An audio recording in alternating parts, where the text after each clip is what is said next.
Right, today I'm going to show you how to set up, put together and set up a Clear Audio Emotion SE turntable. First thing we need to consider, one of the most important things when setting up a turntable, is what it sits on and of course the level of that. So on this instance we're setting it up on a glass and metal hi-fi rack, purpose-built hi-fi rack. So we place our spirit level down on the turntable, on the platform. I can see this is actually very slightly off. But we have got adjustable feet on this turntable, so I'm going to make that adjustment there rather than critically adjusting the platform that the turntable sits on. So now I'm just going to get the actual turntable itself. And here we have the basic chassis of the turntable. As you can see, we have 3 adjustable feet with holes here which you can insert an Allen key or a screwdriver to twist these around and take up the level. So pop that into position and again put your spirit level on. So the most important thing is to make sure that this plinth of the turntable is absolutely level. This is really important, that it is absolutely level. So I'm going to put my screwdriver into the small hole on the adjustable foot and just turn that.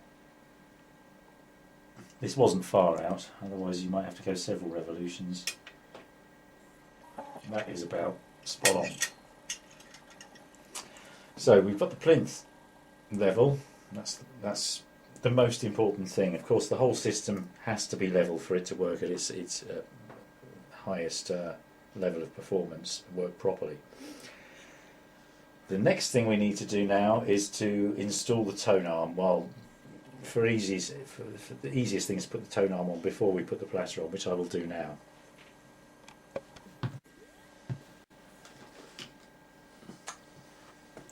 Right, easiest way of putting this arm on is to actually just hang the turntable over the edge of the shelf a little. It gives me the clearance to pop the plugs through. So just feed the tone arm cable through the hole. At this stage we're just very roughly positioning this arm because we'll come to the fine tuning later.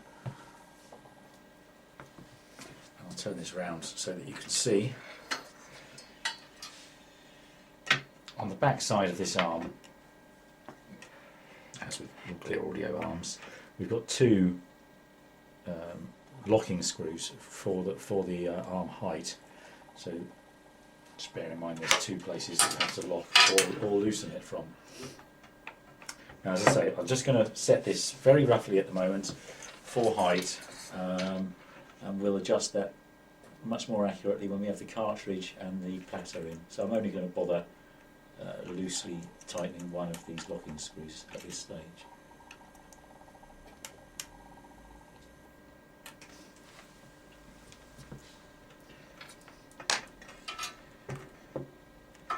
Right.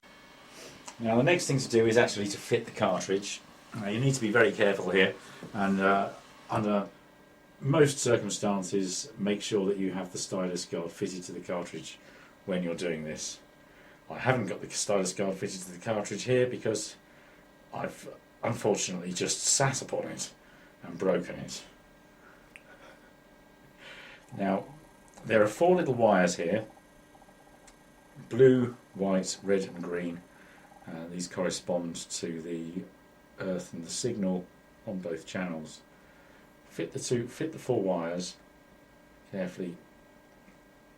First of all, I find it easiest to do this first of all anyway. And then carefully mount the cartridge using the screws supplied. If you wear reading glasses, you will need your reading glasses on for this. If you don't wear reading glasses, you're very lucky, and you might do one day.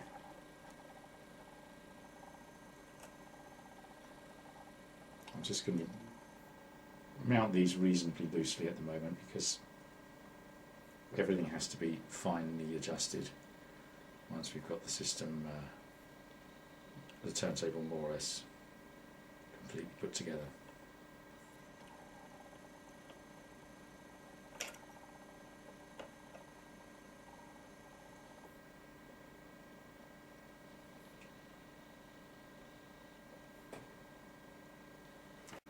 Right, having got the arm and the cartridge mounted, although we do have to finally position these later on, the next thing to do is to place the platter on the turntable. And obviously in the case of the clear audio ceramic magnetic bearing, we just have to slide this over the ceramic spindle. Now, if your turntable is fresh out of a box, it may or may not have oil already applied to the bearing. This turntable already has oil on. That's not how it comes straight out of the box, but it's this turntable we have already used. We're just resetting this up somewhere else. So position the bearing over the spindle, and you'll see that in the case of this CMB bearing, it actually sits up higher on its magnetic force on the magnetic field before we put the platter on. On a conventional bearing, it will often sit at the top of the shaft as well, and that's purely an air pressure situation where you've got trapped air inside the bearing, which will gradually seep out once you put the platter on. So having put the bearing on, we put the platter in position, and with that the bearing sinks down to its operational height. And then finally double check that we have a good level on the actual platter itself, and yes, we have.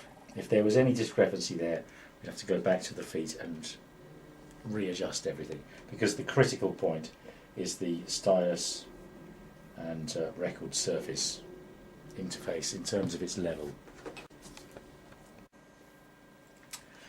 Having the platter now in position, we can actually start to finely tune and accurately position the tone arm and cartridge. Now, one of the first things we need to do is actually put the counterweight on so that the cartridge has approximately the right amount of downforce. Obviously, if we have no counterweight on there, the cantilever will crush, and we won't be able to even approximately set VTA and other parameters. Now, this particular cartridge requires a downforce of 2.2 grams, so what I'll do now is get it roughly to that level.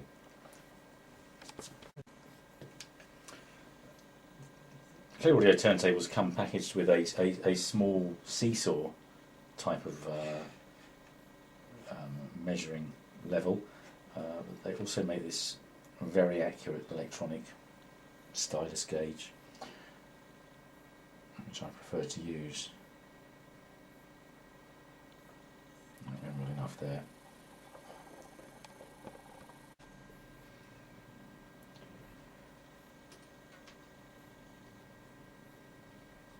Two grams, that's close enough for now. Let's say the actual required force is 2.2, but that's close enough for now. The point of getting the stylus force roughly right is because we need to set the arm height. Now, for this you need a record on the platter, and obviously approximately the right downforce.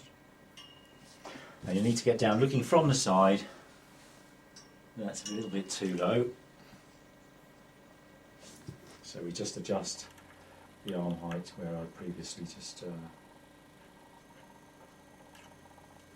nipped in the screws.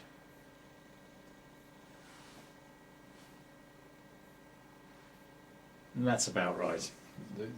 The arm should be parallel to the surface of the record.